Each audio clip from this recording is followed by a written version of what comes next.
Pernah nggak lo ngerasa capek dengan hidup lo? Dagangan sepi, karir nggak naik-naik, rezeki seret, badan sakit-sakitan, hati lu kayak mati rasa. Nah sekarang coba lu bayangin, ada belut di sungai Amazon, ada yang kecil, ada besar, licin, nggak menarik, tapi dalam tubuhnya tersembunyi kekuatan setara ratusan baterai. Belut itu bisa nyetrum 600 volt, bahkan ada yang tembus 860 volt. Nah, gue mau tanya ke lo sekarang, kalau hewan aja bisa bikin setrum, kenapa manusia, makhluk paling sempurna, hidupnya kayak lampu 5 watt, kedap-kedip terus? Nah hari ini gue ajak lu sadar satu hal penting, bahwa lu lahir bawa petir di dalam diri lu sendiri. Petir yang bisa bikin lu sembuh, petir yang bisa bikin rezeki, petir yang bisa bikin lu kuat, walau hidup menghajar lu habis-habisan. Belut listrik, Electropus electricus, dia sebenarnya bukan belut sih, dia masih lebih dekat ke kerabatnya lili. Di dalam tubuhnya ada 3 organ khusus, main organ, hunter's organ, dan such organ. Organ-organ ini penuh sel khusus bernama electrocyte. Kerjanya kayak ratusan baterai kecil disusun seri. Begitu electrocytes ini diaktifin, tegangan bisa bikin mangsa kejang-kejang dalam hitungan detik. Listrik ini dipakai buat 3 hal, navigasi di air keruh, berburu mangsa, dan bertahan hidup.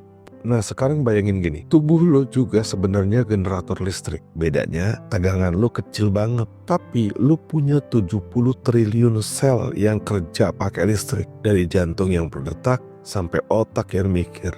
Masalahnya kita nggak pernah belajar cara ngumpulin listrik halus itu.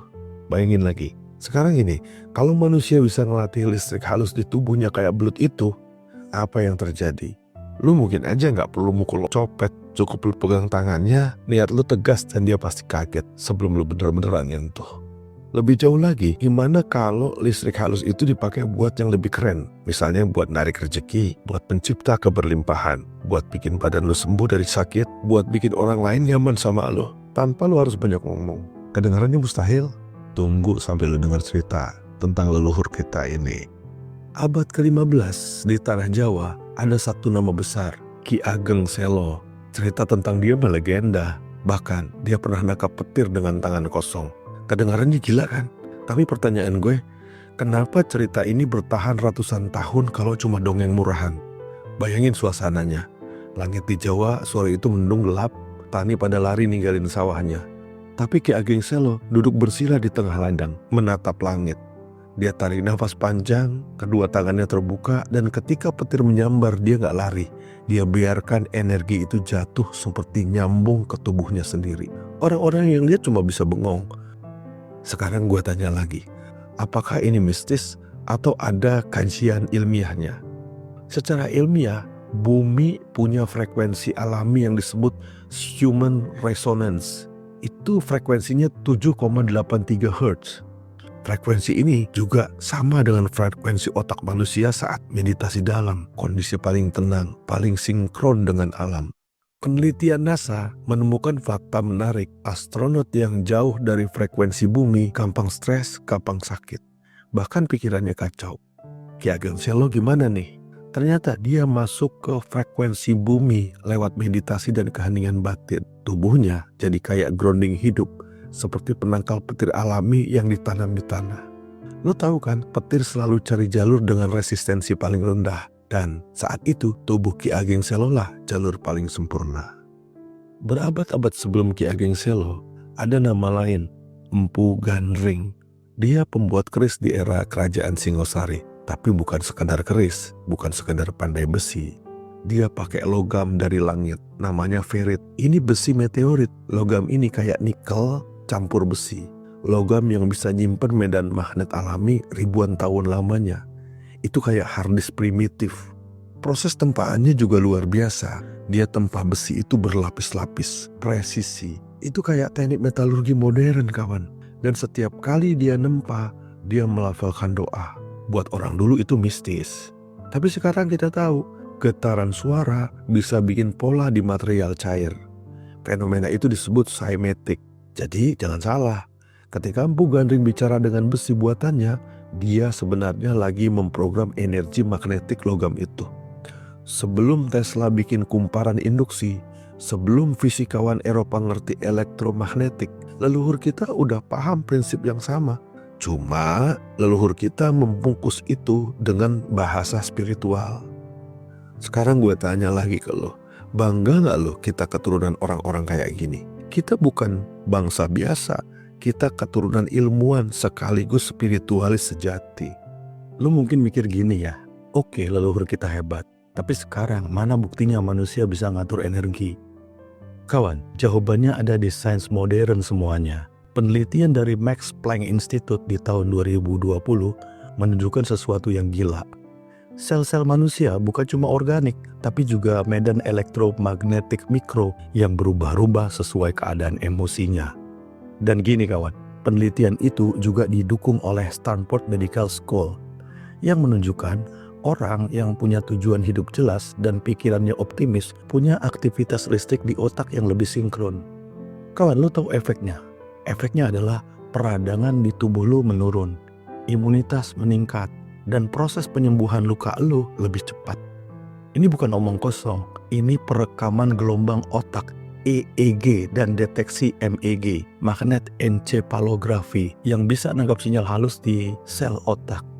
Jadi bahagia dan sehat itu bukan keberuntungan, itu bisa dilatih. Dimulai dari cara lo ngatur listrik halus di pikiran dan sel tubuh lo sendiri. Dan kalau lo mau bukti paling simple, tanyain ke diri lo.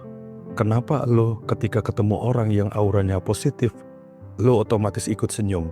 Itu karena medan energi halus orang itu beneran bikin lo ngerespon tanpa sadar. Oke kawan, mari kita lanjutkan perjalanan ini. Sekarang kita masuk ke ranah yang paling dalam, teologi. Agama nggak pernah larang kita untuk bahagia. Sebaliknya, agama ngajarin kita cara nyambung ke energi terbesar di semesta, yaitu Tuhan. Dalam kitab suci, manusia disebut khalifah di bumi. Itu artinya, lu bukan cuma disuruh hidup, tapi juga mengelola energi kehidupan.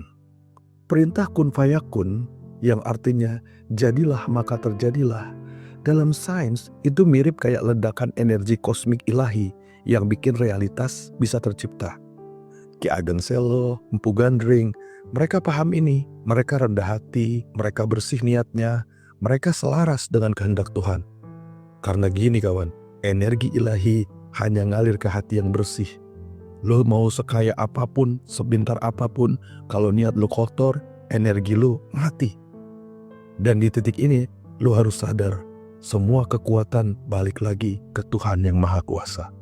Sekarang kita masuk ke hal yang paling ditunggu ya, kita latihan praktek. Caranya, gue kasih lo 3 latihan sederhana, ilmiah, dan gak mainstream. Mungkin tips ini jarang lo temuin, tapi ayo kita mulai. Yang pertama, tapping bioelektrik. Ini bukan tepuk-tepuk biasa, lo ketuk pelan-pelan ruas-ruas jari lo mulai dari jempol sampai kelingking, kanan dan kiri bergantian.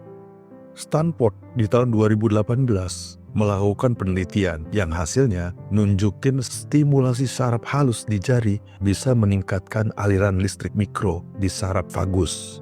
Saraf ini pusat kendali stres di tubuh.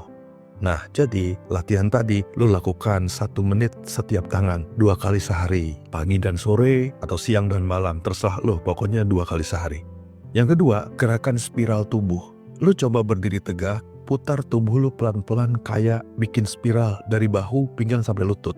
Nah, penelitian dari Kyoto University di tahun 2015 menunjukkan bahwa gerakan spiral bisa meningkatkan distribusi cairan limfatik dan bioelektrik di persendian. Nah, kalau lo lakukan ini, itu akan membuat tubuh lo lebih rileks dan energi lebih mudah ngalir. Lo lakukan setiap hari 3 menit aja di pagi hari. Yang ketiga, latihan syukur aktif. Nah, ini unik karena ini beda dengan syukur-syukur yang biasa diajarkan atau syukur-syukur yang pernah gue sampaikan. Ini agak beda metodenya. Jadi begini, ambil satu benda di sekitar lo, bisa pulpen, buku, atau segelas air. Nah, pegang di kedua tangan lo, taruh di depan wajah, tatap 10 detik dan ucapin kalimat syukur pelan-pelan. Terima kasih, gue telah menerima ini, gue akan memanfaatkannya. Ini bukan sembarangan tips, ini hasil penelitian di UCLA di tahun 2016 yang menunjukkan rasa syukur yang diucapkan sambil fokus ke satu objek itu meningkatkan aktivitas listrik di prefrontal cortex. bikin pikiran lebih jernih dan lebih kreatif. Nah, jadi lu lakukan 3 hal ini rutin. Jangan remehkan tips ini. Dalam beberapa minggu ke depan, kalau lu konsisten, lu bakal ngerasain badan lu lebih enteng, pikiran lu lebih optimis, dan peluang kayak ketarik ke arah lu. Ki Ageng Selo, Empu Gandring, mereka bukan cuma legenda. Mereka bukti manusia bisa berdialog dengan energi semesta. Dan lo adalah keturunan mereka. Petir itu gak cuma ada di langit, petir itu ada di dalam diri kita juga. Yang kita butuhkan cuma satu, bersihkan hati, selaraskan pikiran, gerak sesuai kehendak Tuhan. Lu bukan orang biasa, lu adalah generator harapan buat diri lu dan buat orang lain. Dan percayalah, ketika generator lu nyala, dunia akan berubah untuk lo. Kalau lu baru nemu channel ini, mulai dari playlist ini dulu aja, biar nyambung ke isi hati lo. Kalau lu nemu makna dari video ini, tulis di komen. Dan kalau lu pengen terus diajak mikir bareng, klik aja subscribe. Tapi dampaknya bisa sampai ke batin lo.